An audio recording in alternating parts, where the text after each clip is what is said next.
Lanjut lagi ya. Kita lanjut acara bincang-bincangnya. Pagi ini masih bersama Pak Sarif ya. Ya, Bang. Ini waktunya sengaja saya majukan karena jam 8 saya ada ngaji ya. Siap. Isinya dimajukan jam 7. Oke, pagi ini masih bersama Pak Sarif ya.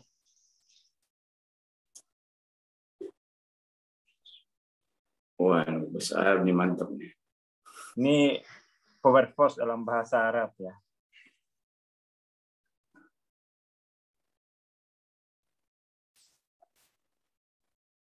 Jadi kalau yang anti ini, yang anti barat, dikasih bahasa. Oh. Ada teman-teman saya yang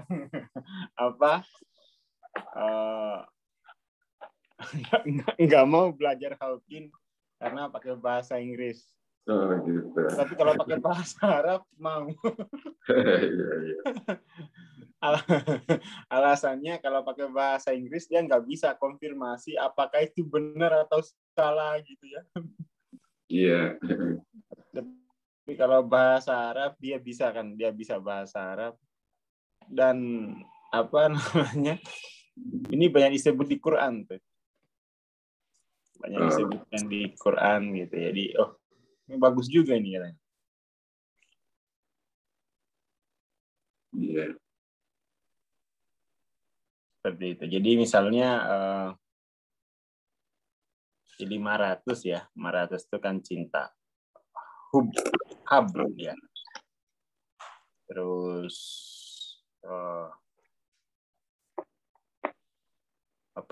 emosinya itu ijlal. Terus pandangan ke Tuhannya itu mahabbah ya kan. Paham mereka kalau ini. Iya.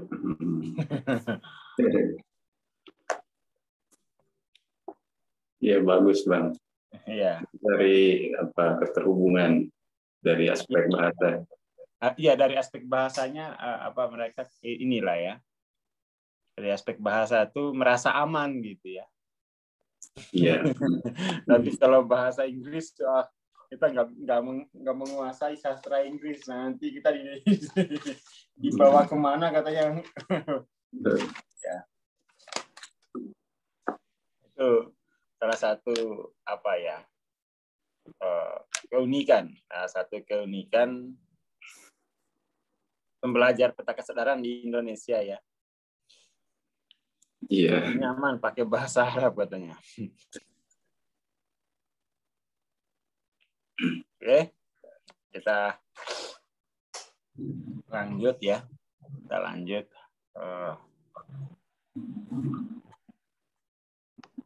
Jadi bagaimana menang terhadap keadaannya? Kita lanjutkan.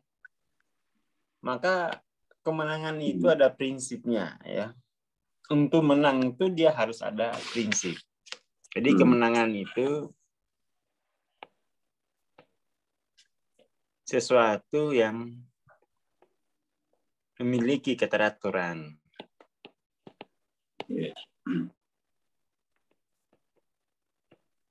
Dan keteraturan itu kan sebenarnya hasil dari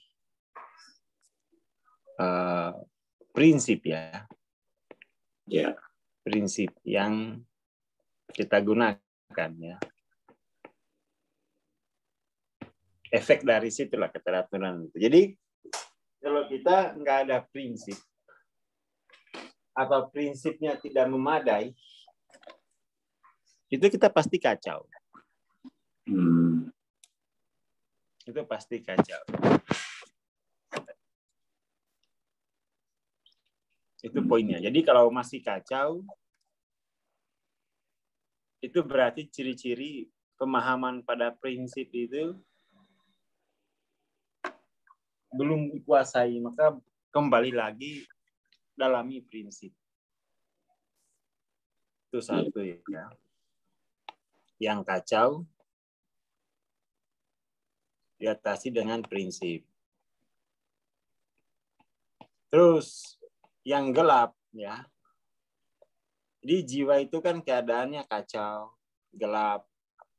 Iya. Kegelapan itu diatasi dengan pengetahuan. Pengetahuannya sama prinsipnya nggak boleh bertentangan. Jadi kalau prinsipnya non-dual, maka pengetahuannya pengetahuan non-dual, nggak boleh campur-campur. Iya. Seperti itu. Oke. Ya, Bang. Terus, nah ini yang paling penting tuh terbelakang ya. Terbelakang itu kan progresifnya itu lambat naik ya. Ukuran progresif itu kan titik kritis pertama 200. Titik kritis pertama itu 200. Udah 200. Titik kritis kedua di 500. Nah, jadi kalau yang sudah 200, sudah 400 itu cepat-cepat sampai ke 500. Jangan ditunda. Karena kan apalagi masalah itu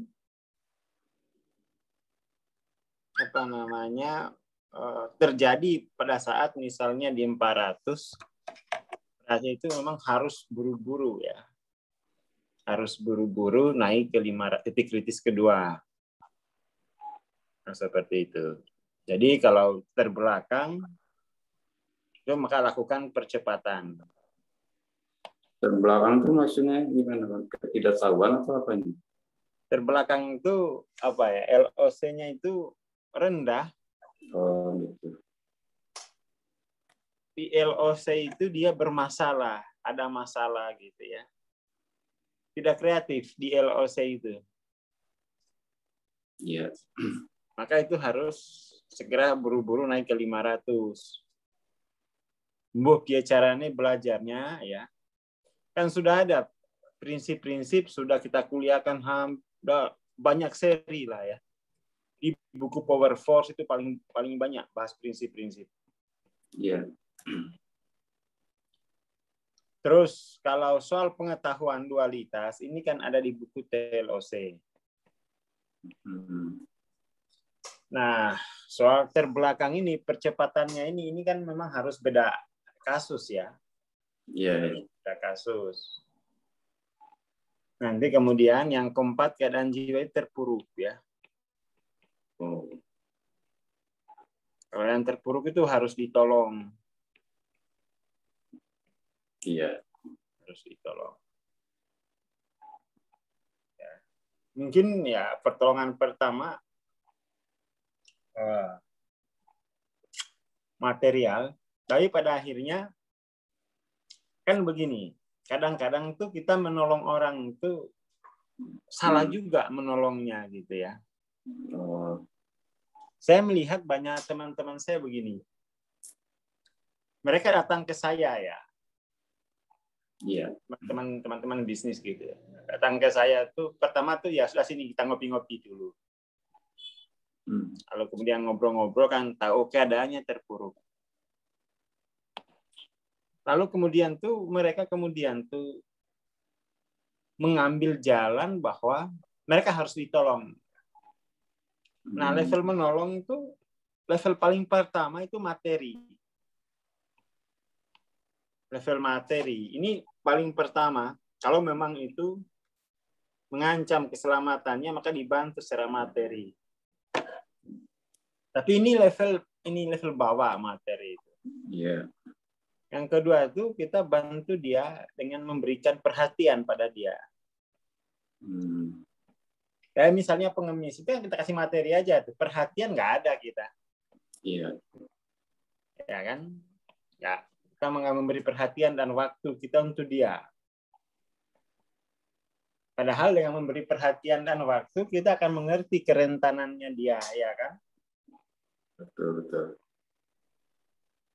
Jadi memberikan materi itu level bantuan yang paling darurat lah ya. Ya, paling darurat gitu. Yang ketiga ini yang bagus, mendampinginya ya. Mendampingi dalam menerapkan prinsip untuk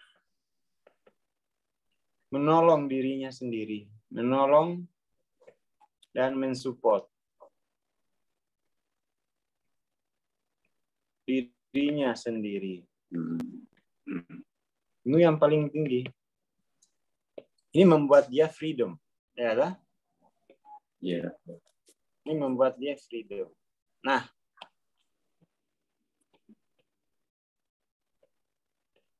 ya seperti itu. Yeah.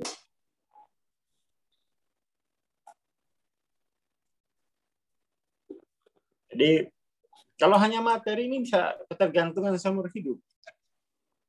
Iya. Nah, kebanyakan orang itu memberikan perhatian dan waktu, tetapi arahnya juga salah. Ketemu buat curhat aja, waduh. Kayaknya saya nggak menerima curhat. Tapi menerima transendensi. Yeah. Soalnya arah transendensi itu saya akan suruh dia menggunakan prinsip tertentu. Ya. Saya akan arahkan untuk menggunakan prinsip non-dual sehingga dia bisa menolong dan mensupport dirinya sendiri. Iya. Nah, ya kira-kira seperti itu ya teman-teman. Jadi sebenarnya itu mudah saja belajar peta kesadaran itu. Asalkan mengerti ini. Oh, saya sebenarnya seberapa rentan saya pada kekacauan. Artinya seberapa rentan saya keluar dari prinsip non dual gitu kan. Iya. Itu yang pertama. Itu harus diketahui.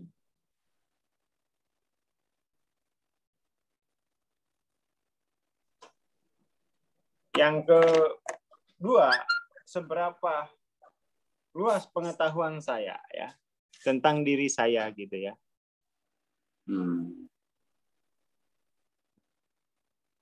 Terus seberapa terbelakang saya lah ini kalau sudah di sini itu sebaiknya memang pakai pendamping. Sebaiknya itu pakai mentor. Kenapa? Karena tiap LOC itu ada hambatannya. Iya. Jadi coba kita lihat hambatannya. Mari kita lihat dampak dari LOC rendah, nature-nature yang lemah ini terhadap jiwa kita.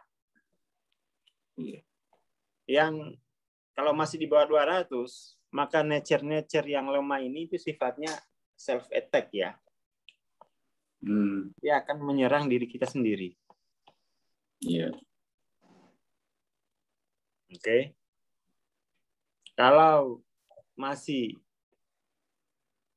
200 sampai 310, pengaruh nature-nature lemah ini akan membuat kita demotivasi. Mengalami kehilangan motivasi itu kalau kena pengaruh nature-nature yang rendah. Yeah. Kalau masih di 350,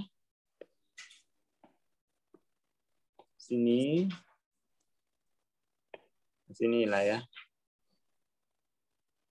Efek dari nature lemah itu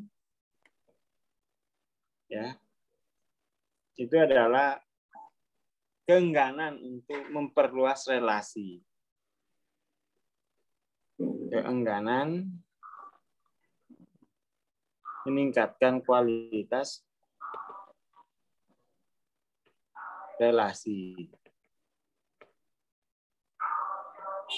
Itu efeknya. Kalau 400,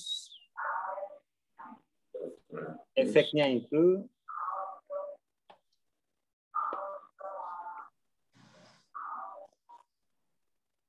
adalah tindakannya tidak efektif, tidak efisien.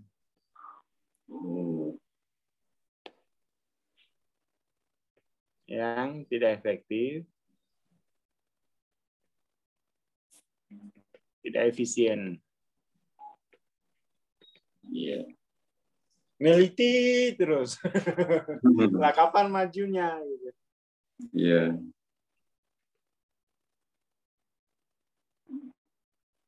Itu yang disebut apa namanya? Lumpuh karena analisa. Lumpuh karena analisa, iya. Analisa terus-menerus mikir, muter-muter. Akhirnya nggak pernah masuk dalam live gitu ya. Iya. Oke ya. Iya. Tindakannya Di 350 nih Bang, problemnya memang apa? Mau jualan kan, tapi memang masih masalah ini nih, apa, untuk meningkatkan kualitas atau kuantitas relasi begitu kan. Ini kan sangat perlu, tapi memang masih problem di situ. Kelihatan kan masalahnya ya. Iya. Itu ya nanti kita bahas besok ya itu. Ini kita mapping dulu ya, kita mapping dulu. Oke. Kita mapping dulu. Jadi aku ada masalah di sini kayaknya. Iya. Terus di 500 itu juga punya masalah. Masalahnya apa? Enak tidur. Oh gitu. Masalahnya itu enak tidur. Jadi kreativitas itu tidak aktual gitu ya. Sinilah 500 sampai 600 itu enak tidur dia. Iya. Enak tidur dan dapat pahala kalau tidurnya. Soalnya dia tahu kalau saya kalau saya bangun tuh nanti saya akan kena. Mendingan saya tidur aja gitu. Oh. Niatnya dia udah benar, dia tidurnya bisa berpahala dia karena tidurnya orang berilmu. Iya. Tidurnya orang, tapi itu pahala yang minimal gitu ya. Iya. Jadi saya kira tidur itu pahala yang minimal saya kira. Mestinya kan ada pahala yang maksimal gitu kan. Nah, itu. Pahala yang maksimal itu dalam karya nyata, dalam artian potensi-potensi itu dijadiin karya, jadiin lagu, tapi enak tidur dia.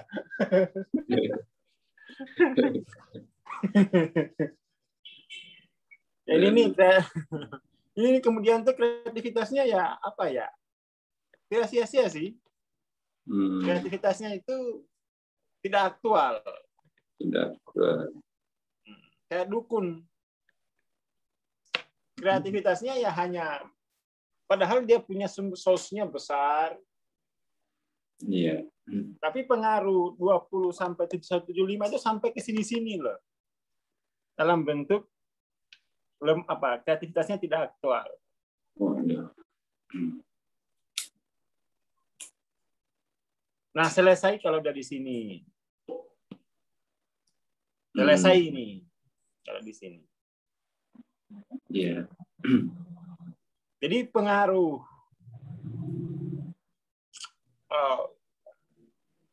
energi lemah yang paling menyakitkan di sini. Karena self attack gitu ya, menyerang diri sendiri. Iya. Terus tidak sadar, disidentifikasi, wah macam-macam. Iya, ini self attack ini paling menyakitkan di sini. Menyakitkan.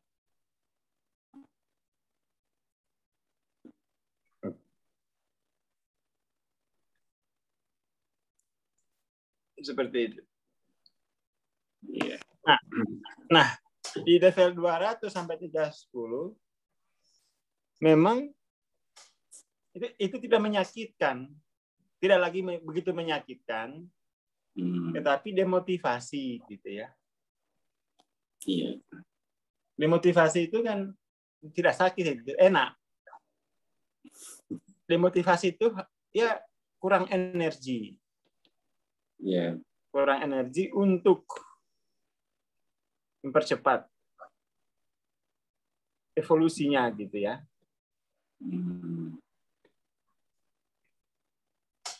Harusnya ada mentor. Iya. Kalau nggak ada mentor tuh nggak ada yang mapping gitu ya. Kalau di sini, nah ini banyakkan silaturahmi, ya.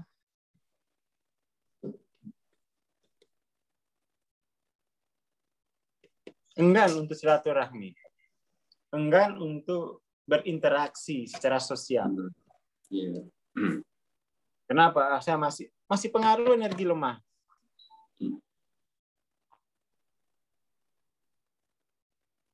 Terus 400 tindakan-tindakan yang tidak efektif, efisien untuk mentransformasi kehidupan gitu ya.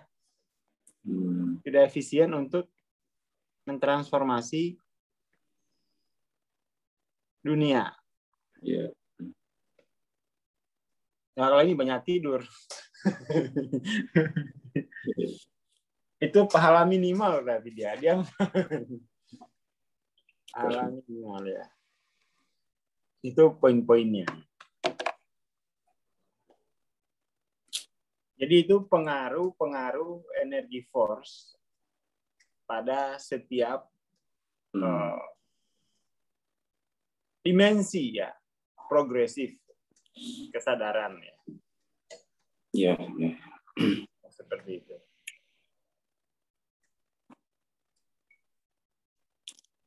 Maka kemudian tuh emang nggak bisa berhenti belajarnya ini,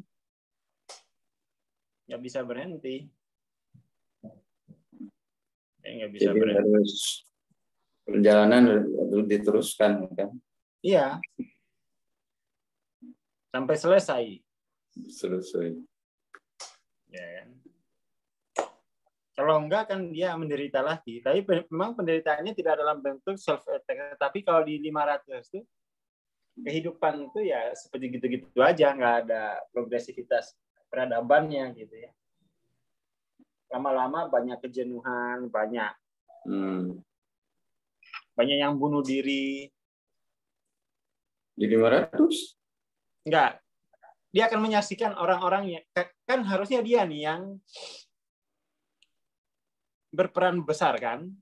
Oh. Karena banyak tidur, akhirnya dunia sosial itu diisi orang-orang yang di sini. Ya, Oh, gitu. Akhirnya ini nggak tumbuh, ini nggak tumbuh, ini kira-kira dia. Iya. Gara-gara dia banyak tidur, dia kan yang punya energi besar gitu ya. Iya. Untuk mempercepat evolusi yang ini. Tapi dia banyak tidur.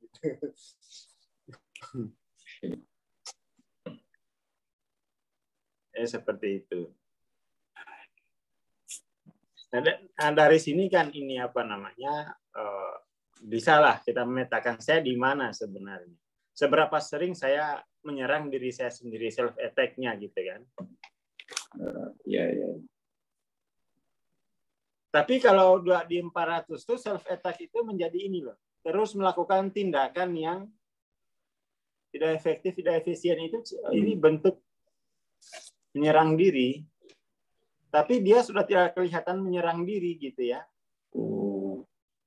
Sudah menjadi tindakan yang berulang-ulang ya.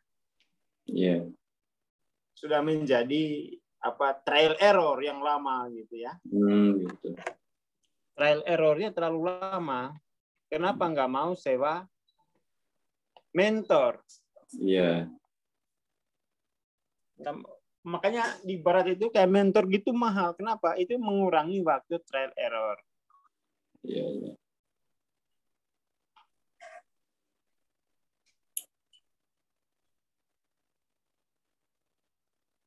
Seperti itu. Iya, betul. Jadi terlalu banyak trial error. Nah, trial error pasti banyak errornya. Iya. Mencoba dan akhirnya salah. Ya pasti banyak salahnya. Kan namanya trial error. Iya. Ya, Namanya. belajar banyak dari kesalahan.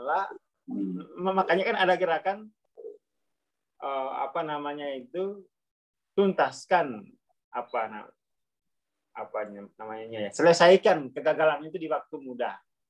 Oh. Apa namanya, gagalnya itu selesaikan. Habiskan jatah gagalmu, kan gitu ya. Itu semboyannya Pak Dahlan Iskan ya. Habiskan jatah gagalmu.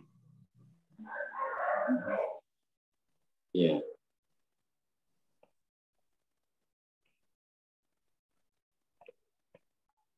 Ya kan? Ini bisa jatah gagal itu biasanya 15 tahun baru habis. Lama itu menghabiskan jatah gagal. Lama itu. Saya berapa puluh tahun? Hah? Saya berapa puluh tahun ini? Makanya di situ mentor tuh penting ya. Saya lihat teman-teman saya itu 15 tahun lah. Itu pun kalau dia belajar terus ya. Iya. Kalau nggak belajar ya nggak berkurang kita gagalnya. Karena itu saya melihat gini, ada tradisi di orang-orang tua dulu, kita itu disuruh amalan tirakat itu selama katakanlah paling minim 9 tahun. Setelah 9 tahun itu nanti mulai tumbuh. Iya. Tapi kan jarang itu yang tirakat kuat 9 tahun gitu ya. Saya dulu diberitahu gitu, kamu pokoknya selama 9 tahun itu tirakat aja, banyakin tirakat gitu. Kok ya pas gitu ya. Seperti itu. Tirakatnya 9 tahun, bukan usia 9 tahun.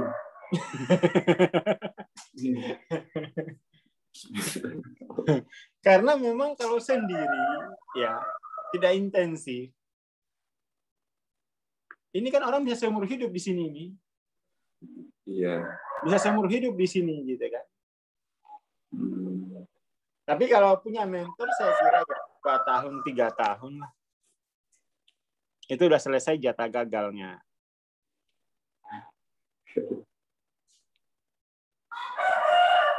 Cuman itu memang harus intensif kan ya, harus intensif. Iya, betul. Ya, menghabiskan jatah gagal ini kan sama dengan kuliah ini, dari S1 sampai S3. Ya, kalau nggak ada mentor, hanya otodidak ya 15 tahun. S1 4 tahun, S2 katakan 3 tahun. S3-nya ya 3 tahun. Kalau udah 10 tahun sendiri, iya. 15 lah ideal.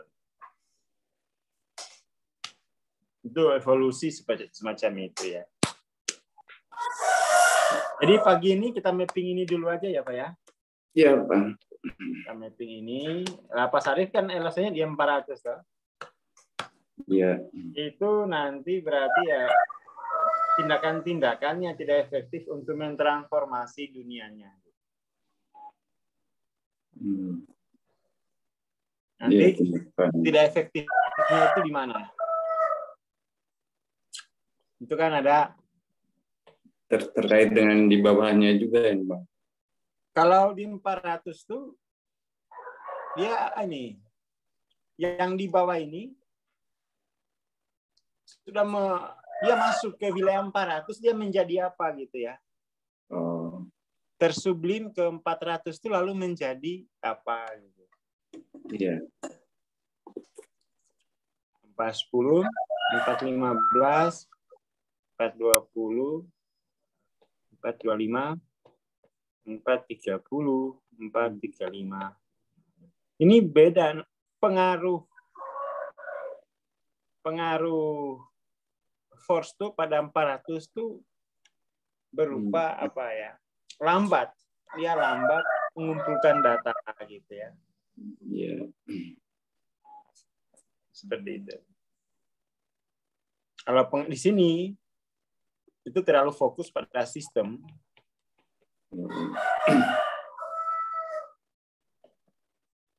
Lupa progresif.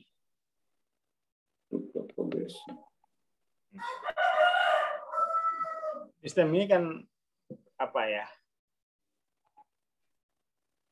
Ini loh kayak apa namanya videonya Sadhguru yang saya terjemahin itu. Iya. Konfliknya konflik antara sistem dengan individu. Nah ini ya.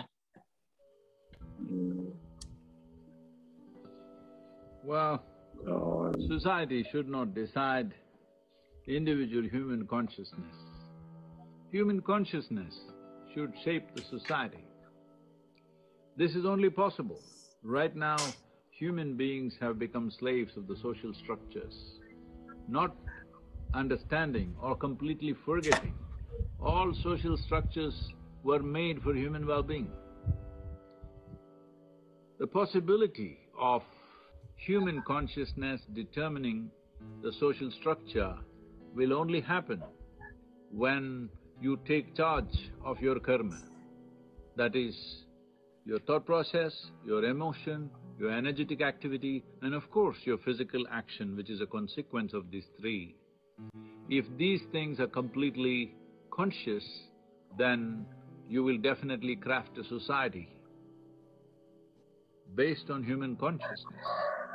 But if we do not take charge of our karmic activity, if we do not take charge of the karmic process, if we do not take charge of the karmic imprints which are there within us, then society will shape individual human beings. That is a tragedy, because society is not a conscious process. Society is an amalgamation of a whole lot of unconscious activity, randomly done, accidentally done, different times of history, different things happen in a given society. What you call a society, what you call as today's civilization is the mess that they did yesterday is today's society. The mess that we do today is tomorrow's society. This is not the way to shape our societies. If we want our societies to be an atmosphere where individual human beings can reach their highest possible possibilities, if we want a society, if we want a social structure where it will nurture individual human beings to reach to their highest potential, then it's very, very important. Social structures that we create are a consequence of human consciousness, not the other way around. Ini nih yang bahaya itu ya.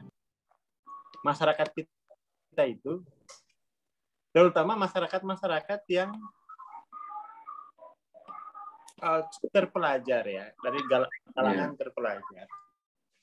Itu mereka menggantungkan masa depannya pada industri. Industri ini kan salah satu struktur dalam sosial itu. Jadi individu kemudian tergantung kepada industri. Dan ini spirit dari pendidikan bangsa ini. Harusnya itu kan individu itu yang menciptakan industri. Spiritnya hanya begitu.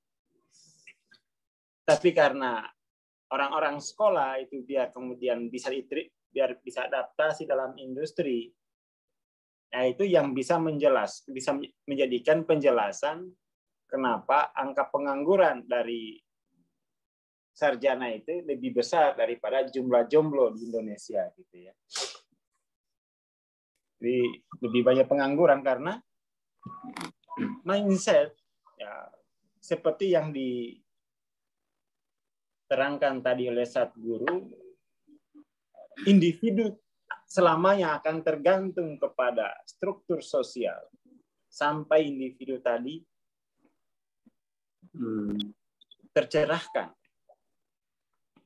Dia sampai individu tadi bangun dari tidur lelapnya, gitu ya. Nah, seperti itu. Jadi ya itu, makanya apa ya? Salah satu yang bikin lambat progresif evolusi kesadaran kolektif itu karena tadi ya. Makanya kemudian tuh bagaimana mengubah ini? Akhirnya semua harus diarahkan ke wirausaha. Ayo bangkit sendiri, ya toh? Iya. Usaha sendiri. Nah, untuk usaha sendiri ini itu individunya harus terus-menerus mengalami progresif. Ya, harus terus-menerus mengalami progresif. Jadi tidak belajarnya sepanjang hidup gitu ya. Iya.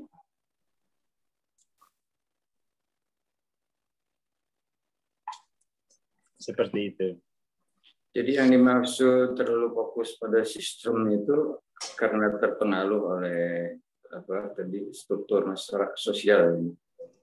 Jadi begini, masyarakat itu struktur masyarakat kan sistem ya. Sistem yang tidak punya konsistensi kan. Yang punya konsistensi itu kan yang punya self awareness itu kan individu ya. Iya, oh gitu. Lalu menjadi sistem sosial. Sistem sosial itu dia sifatnya survive adaptif.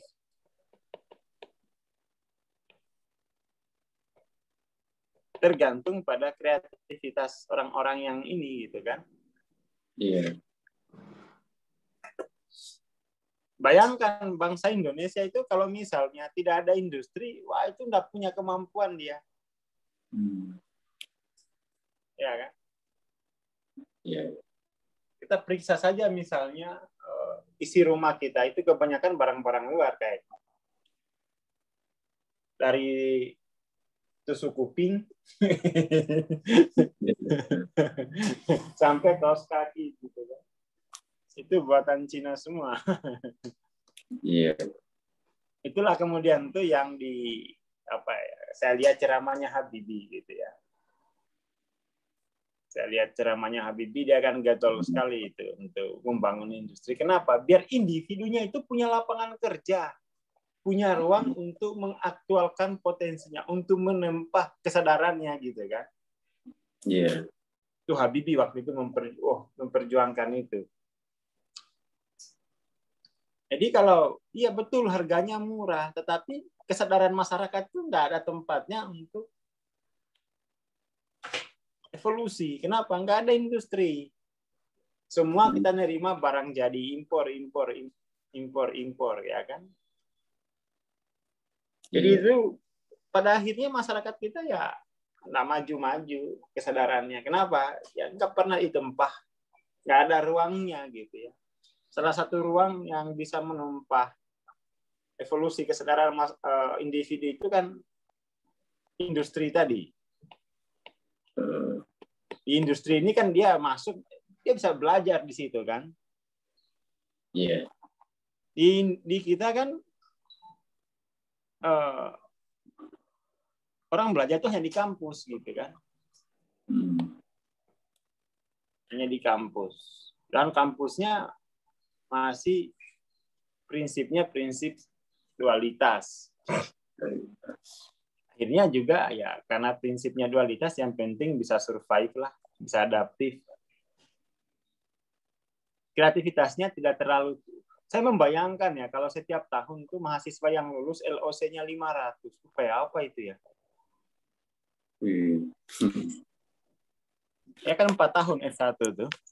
Iya.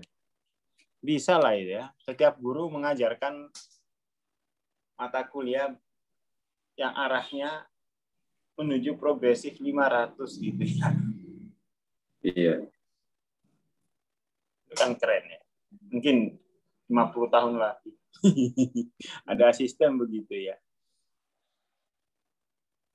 Bisa jadi, bisa jadi. Jadi terlalu fokus pada sistem, lupa pada progresi.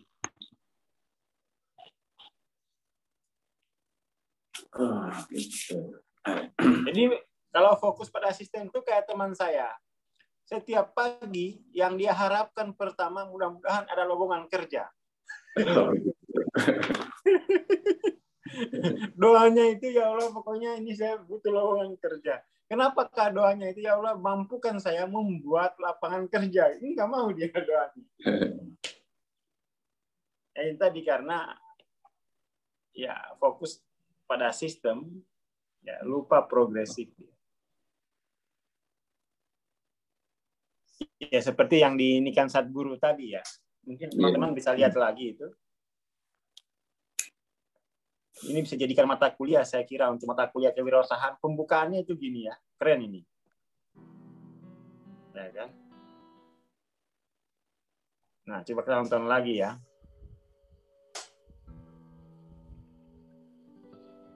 Well, society should not decide individual human consciousness. Human consciousness should shape the society. This is only possible. Right now, human beings have become slaves of the social structures, not understanding or completely forgetting all social structures were made for human well-being. The possibility of human consciousness determining the social structure will only happen when you take charge of your karma. That is, your thought process, your emotion, your energetic activity, and of course your physical action, which is a consequence of these three. If these things are completely conscious, then you will definitely craft a society based on human consciousness. But if we do not take charge of our karmic activity, if we do not take charge of the karmic process, if we do not take charge of the karmic imprints which are there within us, then society will shape individual human beings. That is a tragedy, because society is not a conscious process. Society is an amalgamation of a whole lot of unconscious activity, randomly done, accidentally done, different times of history, different things happen in a given society. What you call a society, what you call as today's civilization is the mess that they did yesterday is today's society. The mess that we do today is tomorrow's society. This is not the way to shape our societies. If we want our societies to be an atmosphere where individual human beings can reach their highest possible possibilities, if we want a society, if we want a social structure where it will nurture individual human beings to reach to their highest potential, then it's very, very important. Social structures that we create are a consequence of human consciousness, not the other way around. Jadi itu ya penting. Ya, shifting dulu, shifting. Not that. Jangan kita kena penyakit itu juga. Iya. Jadi kita berkarir dalam industri tapi kita lupa dengan calling kita. Kita fokus ke karir, callingnya itu nggak diurus. Fokus ke karir, calling nggak diurus. Akhirnya apa? Padahal yang akan membangkitkan potensi tertinggi itu callingnya gitu ya. Iya. Ada memang yang beruntung callingnya itu ya karirnya itu gitu ya. Dia cepat menemukan bahwa callingnya ada karirnya. Tapi kan ada juga orang sebenarnya berkarir itu hanya untuk survive, hanya untuk adaptif. Jadi tidak kreatif gitu. Kalau calling itu membuat kita kreatif. Saya kira itu dulu ya pagi ini. Nanti kita besok ini siap-siap mau ngaji dulu. Ya, makasih Bang, Mas Tami, makasih semuanya. Teman-teman yang apa namanya, yang pokoknya ini dikuasai. Kalau mau belajar peta kesadaran itu prinsip-prinsip, bisa baca buku apa namanya Hidden Secret, Power Force, PF. Kalau ini buku TLOC dia, karena di situ ada bab tentang dualitas dari 20 sampai 175 itu rapi di situ dikumpulkan ya. Kalau kemudian ikut-ikut acara kayak begini, nah tinggal dalam rangka percepatan gitu ya. Dalam rangka percepatan. Terus kalau terpuruk anggap punya kuota. Terpuruk. Nah, itu kalau nggak punya kuota bisa datang ke kantor lah. Tinggal 1 bulan nggak apa-apa. Oke itu ya saya kira. Iya, makasih Bang.